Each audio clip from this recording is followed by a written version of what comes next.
Hi guys, Going Green Mom here, and I wanted to do a quick laundry update because I have a video from last fall that still gets quite a few views about my Kuppet washing machine.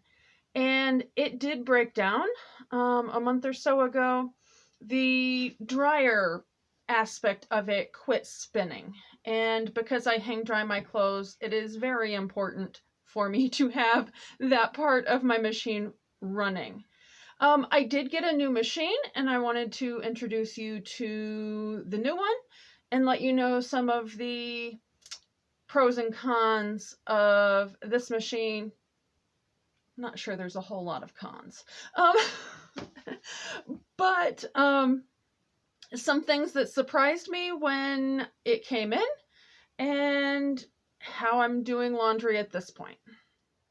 So starting with the basics, this is an FDW machine, and it is a twin tub, so it has the washing side as well as the spin dry side, which of course doesn't get it completely dry, but you put your clothes in here, it gets the vast majority of water out of them, and then you can hang dry them, and they dry fairly quickly. I am sorry about the shadows, guys. I am still using my tote to put it on, but because this one is slightly larger, it does not fit quite as well. I need to get a larger tote. I just have not gotten there yet. It doesn't seem to have made too big of an issue. Now, this machine is actually probably about twice the size. I know I can definitely fit easily more than one or two items in it, like I was having to do with the other one. It also has a lint filter. So after each load, I pull this out, and it has this little bag thing, and it just collects the lint. The hardest part about it is getting it the right direction to go back on. And I probably shouldn't be doing this one-handed, but you know, it is what it is.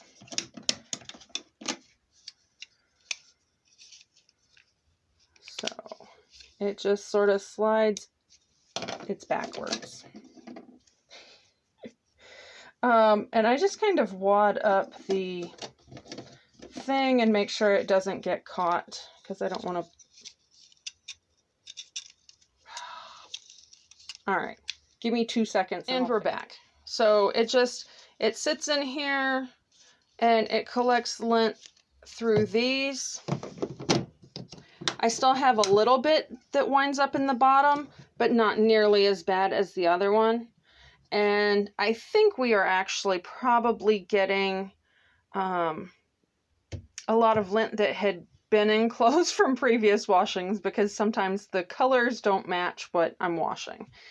So anyway, I'm going to put you guys back on the phone holder and quickly go over what I do. Okay, so the process I'm using now, instead of filling up the pitcher in the sink like I had been doing with the Kuppet, I am actually putting water in a tote from the old water spigots that had been hooked up to my washing machine. I do use just straight hot water. The instructions for this one are the same as the Kuppet, in that you're not supposed to use water over 122 degrees Fahrenheit. I happen to know that my water heater is set to 125 degrees Fahrenheit, but by the time I run the water into the tote, and I just have a dolly that it's on, and so I pull it into the bathroom and use the pitcher to put it in there. It has cooled down that 3 degrees, so I'm not worried about it causing damage to the machine. There are low, medium, and high water marks on the lint filter. They were a little bit hard to find, and they're hard to see in this machine, but overall, I don't think I've put it up to the high water mark more than once. and I really thought it was going to come out of the machine, which is nice. If you don't just cram the entire thing full of clothes, it's really a sufficient amount of water to go to just above the lint filter. Here I had forgotten to put this. It is a gravity feed drain, so I just put it on the tote and then put it into the drain into the toilet, and that has worked out really well. Obviously, if you are doing this in an RV, you're going to probably be doing it into the shower.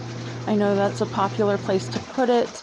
I have been told that the lint filter does not get quite everything, so an old pair of pantyhose or knee highs on the end of that is helpful. And also you do have to plug it in. Another nice thing about this machine, the cord is on the end that is closer, so while I unplug it every time, I don't have to walk over a cord when I'm going in and out of the bathroom. Whereas on the other one, I had an extension cord strung across, and of course that is a tripping hazard, especially if you have EDS, like I do as well. So that's my basic process. Okay, really quick before I switch this laundry over to the dryer portion, I just wanted to kind of catch you guys up. You didn't notice that I did not put any vinegar in this load, and if you're new here, I have something called histamine intolerance, and the root causes that I am suspecting for that are mast cell activation syndrome and PCOS, or polycystic ovarian syndrome. With the histamine intolerance, you can react to anything with high histamines, which is also including anything that's fermented, which vinegar is. And I do react to vinegar.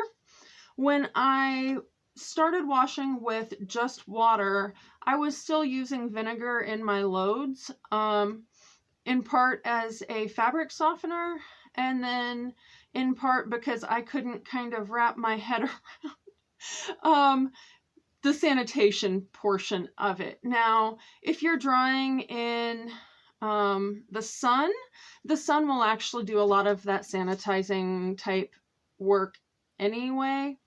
But I actually have to dry indoors because of my location. We aren't allowed to have lines outside.